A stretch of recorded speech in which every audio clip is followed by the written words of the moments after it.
High, very good morning from Chopta. প্রায় 5:30 বাজে। মোটামুটি সকালের চাটা খেয়ে আমরা এখান দিয়ে ট্রেক শুরু করব তুঙ্গনাথের জন্য।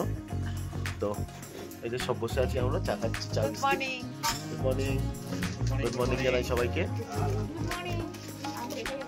চোপটাকে মিনি সুইজারল্যান্ড কেন বলা হয়? এর সৌন্দর্য। ওই পাশে যদি দেখানোর চেষ্টা করি, ওই পাশে কিন্তু চারিদিকে বরফ ঘেরা পাহাড়, মাইক্রো গ্লেশিয়ার হবে হয়তো।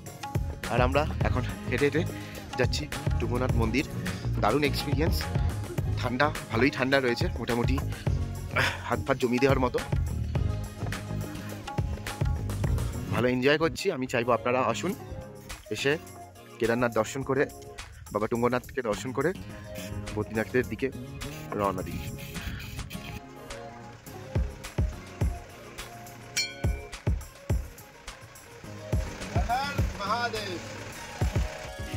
এই হচ্ছে বাবার মন্দিরের এন্ট্রি পয়েন্ট, যেখান থেকে আমরা যাচ্ছি পৃথিবীর সব থেকে উঁচু মহাদেবের মন্দিরে। আস্তে আস্তে সকাল হচ্ছে, বেশ ভালো লাগছে, বাট ঠান্ডাটাও খুব ভালো আছে, মোটামুটি হার্ট ফ্রিজ হয়ে যাওয়ার মতো। আর এখানে কিন্তু রাস্তাটা খুবই খারাই। তো দেখা যাক, বেরিয়ে পড়েছি মহাদেবের নামে। হর হর মহাদেব। তুঙ্গনাথ ট্রেক সত্যি মানে খুবই কষ্টের।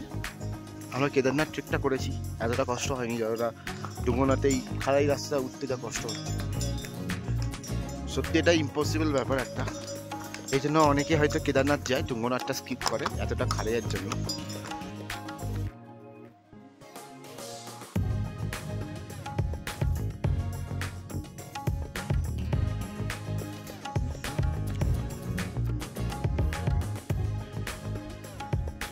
বিউটিটা জাস্ট অসাধারণ, চারিদিকে পাহাড়। আর আমরা এমন সময় যাচ্ছি যখন রোদুরটা উঠছে আস্তে আস্তে। পাহাড়ের চূড়াগুলো, যেমন আপনারা দার্জিলিংয়ে গেলে যেমন কাঞ্চনজঙ্ঘার উপরে একটা সুন্দর আলোর রিফ্লেকশন থাকে, তারপরে আস্তে আস্তে পাহাড়গুলো সব সূর্যে আলোয় থাকা হয়ে যায়, সেরকম কিন্তু আমরা এখানে পুরোপুরি নিজের চোখে দেখতে পাচ্ছি।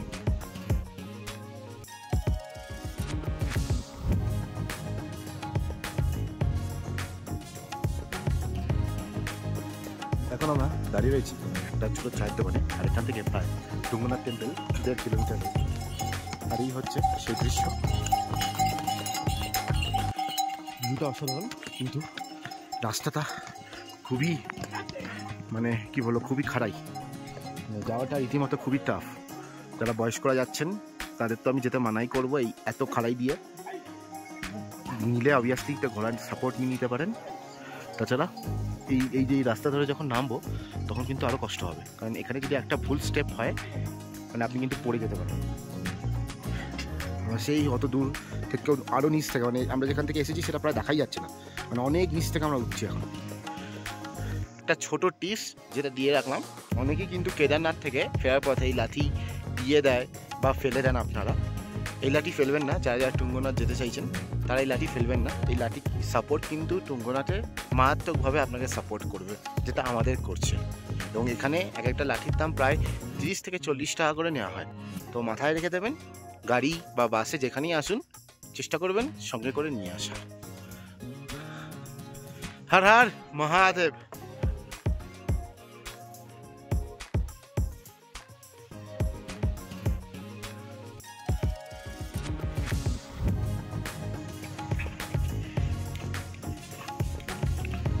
এখানে অনেক ছোটো ছোটো দোকান রয়েছে। আমরা একটা দোকানে দাঁড়িয়ে একটুখানি গরম গরম চা পান করছি,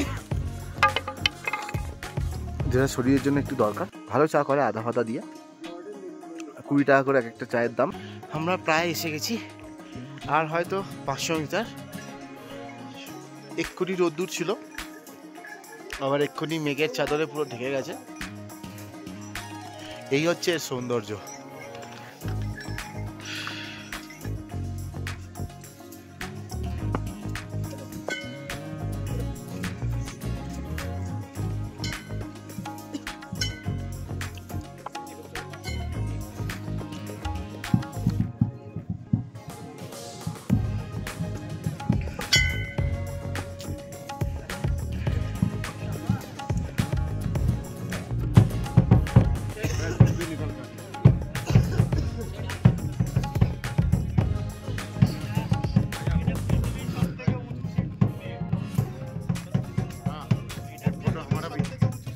দেখতে দেখতে কিন্তু চলে এলাম তুঙ্গনাথ মন্দিরে।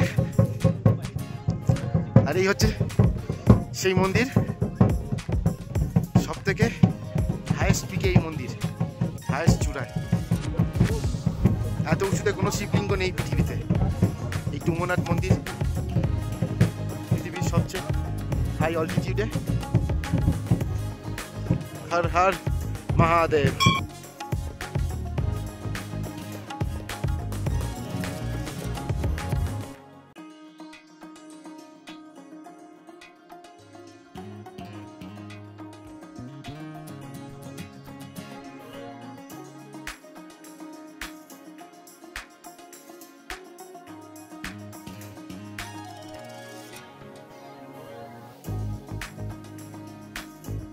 এই যে চপটা ভ্যালি, এটা কিন্তু চপটা ভ্যালি বলি আমরা।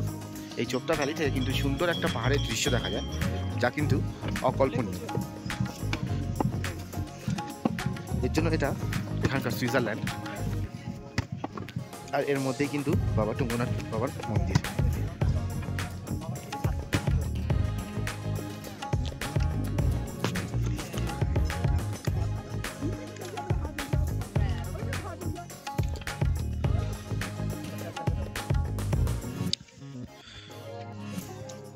মোটামুটি আমাদের এখন তুঙ্গনাথ ট্রেক কমপ্লিট। আমরা এখন নামছি।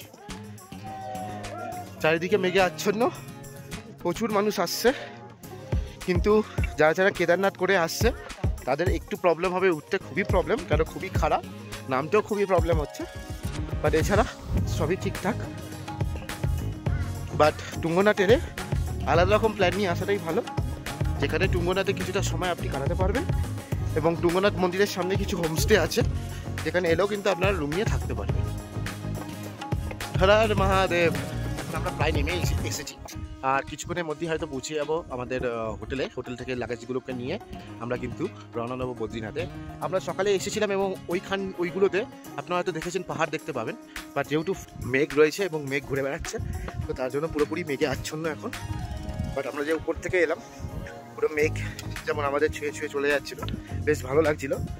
ঠান্ডা এখন বেশি লাগছে না, বিকজ অনেকটা নামা রয়েছে বাকি। তো যত তাড়াতাড়ি নামতে পারবো তত তাড়াতাড়ি আমরা বদ্রীনাথের দিকে রওনা দেবো। তো আমাদের তুঙ্গনাথ যাত্রাও কমপ্লিট, তাই তো? চোপদা তুঙ্গনাথ কমপ্লিট। এবারে আমরা কিছুক্ষণের মধ্যে কিন্তু রওনা দেবো বদ্রীনাথের উদ্দেশ্যে। হর হর মহা।